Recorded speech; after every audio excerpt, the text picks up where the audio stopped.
আজি কথা পাতিম ছোৱালীসকলৰ বিষয়ে, মহিলাসকলৰ বিষয়ে। মহিলাসকলে হস্তমৈথুন কৰেনে?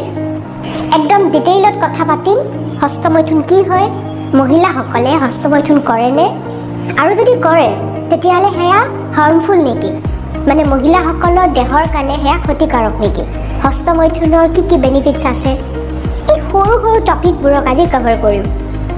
হস্তমৈথুন বুলি ক'লে নৰ্মেলি কি হয়, আমি ভাবোঁ যে ল'ৰাসকলেহে কৰে, মানে পুৰুষসকলেহে হস্তমৈথুন কৰে, কিন্তু সেয়া জানো সঁচা? না, সেয়া সঁচা নহয়। পুৰুষৰ নিচিনা মহিলাসকলেও হস্তমৈথুন কৰে। আহক জানি লওঁ হস্তমৈথুন মানে কি। হস্তমৈথুন হ'ল এটা প্ৰক্ৰিয়া, সেই প্ৰক্ৰিয়াটোত নিজেই নিজৰ যৌনাংগক উত্তেজিত কৰা হয়, আৰু যৌনাংগক এনেদৰে উত্তেজিত কৰা হয় যাতে আমি যৌন উত্তেজনাৰ সেই সৰ্বোচ্চ পৰ্যায় পাওঁ, যাক ইংলিছত কয় অৰ্গেজম বুলি। হস্তমৈথুন পুৰুষ আৰু মহিলাসকলৰ কাৰণে এটা খুবেই সাধাৰণ আচৰণ। হস্তমৈথুন উঠি অহা ল'ৰা ছোৱালীৰ জীৱনৰ এটা খুবেই স্বাভাৱিক অংগ। 2 পৰা 6 বছৰীয়া শিশুৱে নিজৰ যৌনাংগৰ লগত খেলি ভাল পায়, কিন্তু ডাঙৰ লোকসকলে মানে প্ৰাপ্তবয়স্ক নাইবা বয়সস্থ লোকসকলে যেতিয়া দেখে যে শিশু এটিয়ে যৌনাংগৰ লগত খেলি আছে, তেতিয়া সেই বস্তুটোৱে তেখেতসকলক আমনি কৰে। কাৰণ আমি ডাঙৰ লোকসকলে সেই যিটো এক্ট, মানে সেই যে যৌনাংগক খেলি থকা, যৌনাংগক চুই থকা যিটো কাৰ্য, সেইটোক আমি বেয়া বুলি ভাবোঁ। কাৰণ আমাৰ কাৰণে সেয়া বেয়া, কাৰণ আমি এটা বেলেগ মাইণ্ডেৰে সেইটো চাইছোঁ। যৌনাংগৰ লগত খেলা এই যিটো ক্ৰিয়া, সেয়া খুবেই স্বাভাৱিক, সকলোৱে কৰে, এয়া একদমেই কমন হয়, একদমেই সাধাৰণ কথা। আচলতে আমি কি কৰোঁ, আমি নিজৰ বডিক এক্সপ্ল'ৰ কৰোঁ, মানে অন্বেষণ কৰোঁ। আমি জানিব বিচাৰোঁ আমাৰ শৰীৰত কি কি অৰ্গেন আছে, কি কি অংগই কেনেকৈ ৰেছপণ্ড কৰে, কিছুমান অংগ চুলে বহুত বেছি ভাল লাগে। চ' তেনেকৈ নিজৰ দেহৰ অংগবোৰ চুই আমি আৱিষ্কাৰ কৰোঁ, আমি জানিব বিচাৰোঁ যে আমাৰ অংগবোৰে কেনেকৈ ৰেছপণ্ড কৰে। শিশু এটিয়ে যদি নিজৰ যৌনাংগৰ লগত খেলে তেতিয়াহ'লে সেয়া ভুলো নহয়, বেয়াও নহয়। আচলতে কি হয়, আমাৰ সমাজত এজন প্ৰাপ্তবয়স্ক লোক, মানে এজন বয়সস্থ লোক, তেখেতৰ মাক দেউতাকে যেনেধৰণে শিকাইছিলে তেখেতে নিজৰ সন্তানক তেনেকৈ শিকাব। ঠিক আছে, মোৰ মা দেউতাই মোক যেনেকৈ শিকাব, মই মোৰ যিটো নেক্সট জেনেৰেশ্যন আছে তেখেতসকলক তেনেকৈ শিকাম। অকণমান চেঞ্জেছ আহিব পাৰে, কিন্তু মেইনলি যিবোৰ কথা আমি শিকি আহিছোঁ, আগৰ পৰা শিকি আহিছোঁ, দেন আমি তলৰ চামকো তেনেকৈ শিকাবলৈ চেষ্টা কৰিম। আৰু সেইকাৰণে আমি সকলোৱে সদায় মন মগজুত এটা লাজ, ভয়, ভুলৰ যে অনুভৱ, সেয়া কঢ়িয়াই লৈ ফুৰোঁ। আমি নিজৰ ছেক্সুৱেলিটিৰ কথা পাতিবলৈ কুণ্ঠাবোধ কৰোঁ, আমি কমফৰ্টেবল ফিল নকৰোঁ। এতিয়া আলোচনা কৰিম হস্তমৈথুন মহিলাসকলৰ কাৰণে বেয়া নেকি। আমাৰ ভাৰতত পৰম্পৰাগতভাৱে কি আশা কৰা হয় জানে, যাতে মহিলাসকলে সেই যৌনতাৰ যিটো ছাইড সেয়া যাতে বুজিয়ে নাপায়, আৰু যদি পায় তেতিয়াহ'লে যদি মহিলাৰ কিবা ছেক্সুৱেল ডিজায়াৰ আছে তাক যাতে নেওচি আগবাঢ়ি যায়, মানে অতিক্ৰম কৰিব লাগে। সেয়া লাগিলে সেয়া আপুনি মনৰ ভিতৰত সুমুৱাই থওঁ, আৰু যদি কোনোবাই সেয়া এক্সপিৰিয়েঞ্চ কৰিব বিচাৰে, ফিল কৰিব বিচাৰে, তেতিয়াহ'লে সদায় লাজ আৰু ভুলৰ এটা বোজা কঢ়িয়াই লৈ ফুৰিব লাগিব।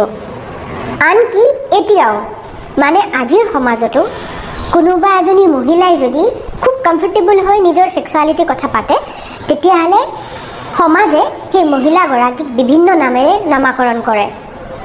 আমাৰ ভাৰতত এতিয়াও এনেকুৱা মহিলা আছে যিসকল মহিলাই নিজৰ শৰীৰক লৈ কমফৰ্টেবল নহয়।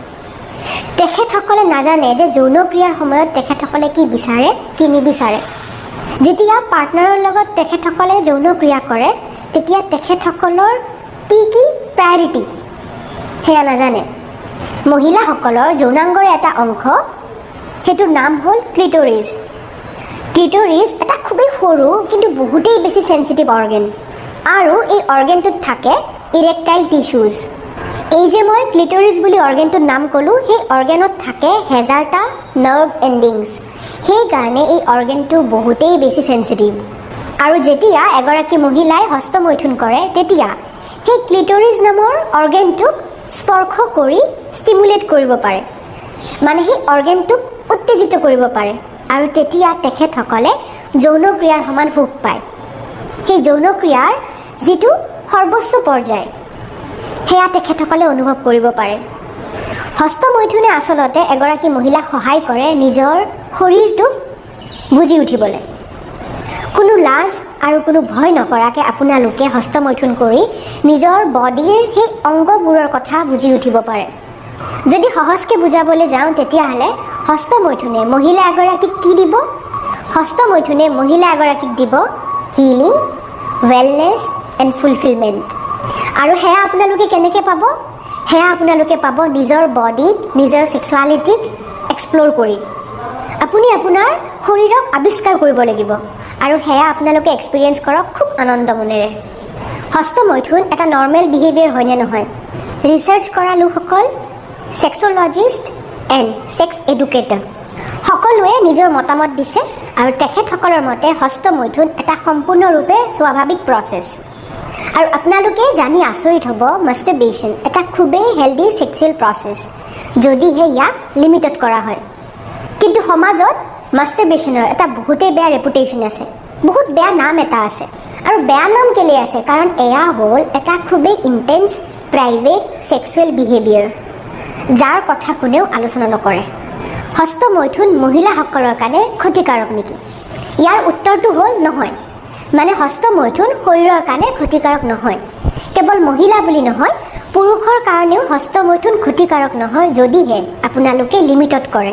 কেতিয়াও হস্তমৈথুনক এডিকশ্যন বনাই নল'ব। অতিটো চবৰে বেয়া। মহিলাসকলৰ কাৰণে ডেইলি হস্তমৈথুন কৰাটো স্বাস্থ্যকৰ নেকি? চাওক, এনেকুৱা মহিলাও আছে, পুৰুষো আছে যিয়ে সদায় হস্তমৈথুন কৰে আৰু সেয়া ডিপেণ্ড কৰিব বয়সৰ ওপৰত আৰু আপোনাৰ ছেক্সুৱেল ড্ৰাইভ কেনেকুৱা, কিমান কৰিব মন যায় আপোনাৰ। আৰু এনেকুৱা কিছুমান মহিলা আছে নাইবা পুৰুষ আছে যাৰ কাৰণে সদায় হস্তমৈথুন কৰাটো বহুতেই বেছি, মানে বহুত এক্সেছ হয়। তেখেতসকলে সদায় কৰিব নিবিচাৰে। কিন্তু ডেইলি হস্তমৈথুন কৰাৰ পিছত যদি আপোনাৰ বডিৰ যিটো অভাৰঅল এনাৰ্জি লেভেল সেয়া ডিগ্ৰেড হৈ গৈছে, তললৈ নামি গৈছে, নাইবা আপোনাৰ দৈনন্দিন জীৱনৰ যিবোৰ কাম, আপোনাৰ যিবোৰ এক্টিভিটি সেইবোৰত আপুনি পিছ পৰি গৈছে, নাইবা যদি এডিকশ্যন হৈছে, তেতিয়াহ'লে মোক কওক হস্তমৈথুন আপোনালোকৰ কাৰণে কেনেকৈ স্বাস্থ্যকৰ। এক্সপাৰ্টসকলৰ মতে ডেইলি হস্তমৈথুন কৰাটো আমাৰ কাৰণে ক্ষতিকাৰক। যদি আপুনি ডেইলি মাষ্টাৰবেট কৰে তেতিয়াহ'লে উইকনেছ আহিব পাৰে, ফেটিক হ'ব পাৰে, এংজাইটি অনুভৱ কৰিব পাৰে, ইৰেক্টাইল ডিছফাংচন হ'ব পাৰে, প্ৰি মেচিয়ৰ ইজাকুলেশ্যন হ'ব পাৰে। এইবোৰৰ ভিডিঅ' মই অলৰেডি বনাইছোঁ, চেনেলত চাই ল'ব আপোনালোকে। চ' ডেইলি মাষ্টাৰবেশ্যন এক্সেচিভ হয়। আৰু যদিহে আপুনি লিমিটত হস্তমৈথুন কৰে তেতিয়াহ'লে আপোনালোকৰ ষ্ট্ৰেছ লেভেল কমিব, আপোনালোকৰ মুড ষ্টেবিলাইজ হ'ব, আপুনি হেপী এণ্ড হেল্ডি ফিল কৰিব। এগৰাকী মহিলাৰ কাৰণে সপ্তাহত কিমানবাৰ হস্তমৈথুন স্বাভাৱিক বুলি গণ্য কৰা হয়? এই প্ৰশ্নটিৰ তেনেকুৱা কোনো সঠিক উত্তৰ নাই, কাৰণ সপ্তাহত কিমানবাৰ হস্তমৈথুন কৰিব সেয়া কমপ্লিটলি ডিপেণ্ড কৰিব এগৰাকী মহিলাৰ জেনেৰেল হেল্থ কণ্ডিশ্যনৰ ওপৰত, নাইবা তেখেতৰ ছেক্স ড্ৰাইভ কেনেকুৱা। এনেকুৱা মহিলা আছে যিসকলে সপ্তাহত 2বাৰ নাইবা 3বাৰ হস্তমৈথুন কৰে। এনেকুৱা মহিলাও দেখিব যিসকলে সপ্তাহত 5বাৰ হস্তমৈথুন কৰে, নাইবা সপ্তাহত 7বাৰ হস্তমৈথুন কৰা মহিলাও থাকিব পাৰে। আৰু খুব আচৰিতভাৱে সপ্তাহত এবাৰো হস্তমৈথুন নকৰা মহিলা থাকিব পাৰে।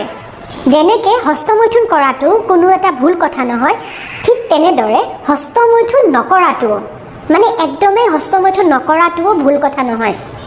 কাৰণ কিছুমান মহিলাৰ যিটো ছেক্সুৱেল ডিজায়াৰ সেইটো প্ৰাকৃতিকভাৱে বহুত কম, চ' তেখেতসকলে মাষ্টাৰবেট কৰিব নিবিচাৰিবও পাৰে। আমি গম পালোঁ যে এক্সেছ মাষ্টাৰবেশ্যন আমাৰ কাৰণে ক্ষতিকাৰক।